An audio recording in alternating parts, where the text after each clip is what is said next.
Nah, it has not been that long since we've made a top 5 Live for Survival. Makes no sense. Not really, it hasn't been that long. But either way, let's do a part 3 for the Live for Survival Does Not Make Sense top 6 moments. Alright, number 6 is obviously the Banshee. There's a lot of things that don't make sense about the Banshee. From her being levitating to her being faster than light than her themselves. This Banshee does not make much sense in reality. But what does not make sense the most is the fact that when she screeches, any survivors near her that aren't in the way of her floating, ear raping rings are not affected, while anyone who are in the range of those rings and are hit by them get affected by her ear rape and of course death.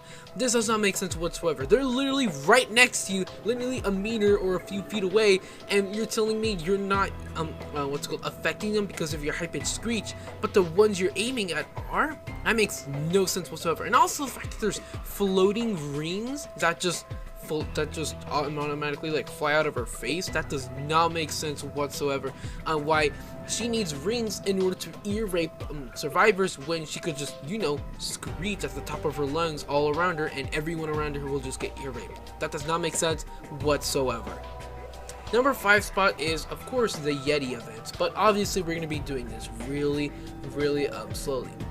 Number 1 is, why are we here in Tundra exactly? I mean, obviously it's just for a challenge, or like 2 challenges I believe, but apart from those, why exactly are we here? I mean, the story they say is just, are you sure this is the right location? Yes, I think it is. Oh, there's the Yeti, kill it. But like, why though? Like, this is obviously its territory. Maybe there's some sort of backstory of how this is like a former land humans used to rule, but then they came out of nowhere. Or maybe we just need to kill them for a trophy, I don't know. Probably like for the Yeti bats. But either way, why exactly are we here, and how the hell did we get here? Obviously the machine teleported us, I think, or made a wormhole, or maybe, I don't know, a helicopter just dropped us off. But if that's the case, then why didn't we use the helicopter to like bomb the Yeti, or like use it as like a chopper, to like shoot down at the Yeti? Does not make sense whatsoever. Number 4 spot is obviously, is this the exact same Yeti we fought from last year, or is this like a child or a relative of the former Yeti? If it's if it's the exact same Yeti, how the hell did we not kill it? Like, literally, we drained its HP piece by piece and it's still alive. Maybe apparently it has 3 lives, where yeah, it has 3 lives, it's like a cat, 9 lives, but it has 3 lives or something like that. I don't know.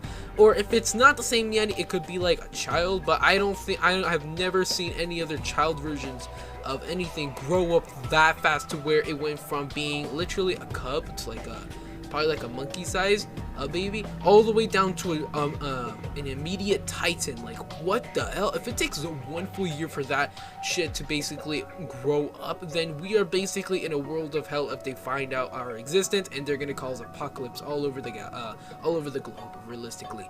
And if it isn't a child, and if it's like a relative or like a brother or sibling, I don't know, like a parent, I guess, then I guess that kind of makes sense. But at the same time, why aren't all of them, coming out of the cave all at once? It just doesn't really make much sense whatsoever.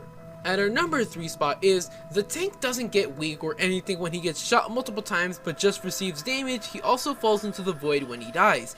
Yes, this does not make sense whatsoever. If you're getting damaged or affected by anything that's basically painful, you would of course go slower and slower and just be like, and you're just trying to cope with what you're going through, like, I'm getting shot at, or I'm getting hammered, or I'm getting beaten. Oh god, I'm trying to like cope through the pain I'm going through, but at the same time go through it at the same time. So yeah, it does not make sense how you're basically getting shot at so many times and not going slower.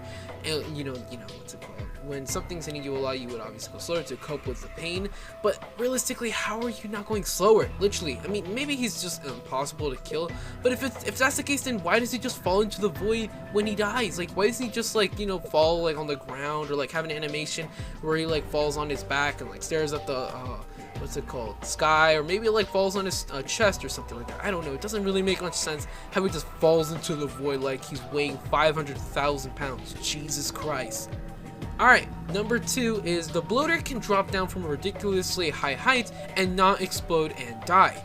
This does not make much sense whatsoever. Apparently this guy can take an entire fall from a giant, I don't know, 1,000 feet tall construction blueprint building, but apparently cannot withstand 10 bullets of a shotgun. Or yeah, how is that even possible? Obviously, if a human dropped down from that giant building, he would die instantly, and from a human shot, yeah, they would probably die from like one shot. But if they can withstand like 3 to 4, then how the hell can they not withstand if they can withstand a giant height from a building, why can they not withstand shots from a gun? That does not make much sense whatsoever. Maybe their legs are just super thick and apparently their thickness just, I guess, absorbs all the fall damage.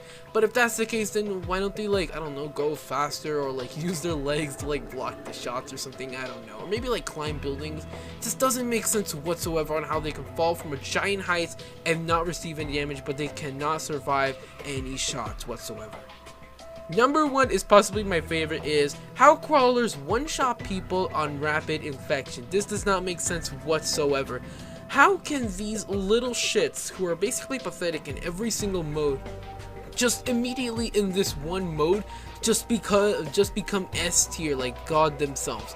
Like, whoa, what the hell? Are survivors just weak all of a sudden? Maybe we got tired, or like maybe we're just drained from all the fighting we've done, and I guess the crawlers are going they're like a last resort or something like that. Or maybe, I don't know, I don't know actually. This does not make sense whatsoever on how these little things instantly just one-shot every single human, with even no matter like what the survivor has. If they have juggernaut armor, it's a one-shot. If they have speed armor, it's a one-shot. It does not make sense whatsoever, and how your weapons like explosive damage also do little damage. To these guys, it is a one-shot, like 500 damage. Like, holy hell, Jesus Christ, how much damage are you guys doing? How can these guys one-shot on this mode, but in all the other modes, they cannot do shit? Alright, if you guys enjoyed that video, and yeah, I'll see you guys in about 42 years, and have a great game. You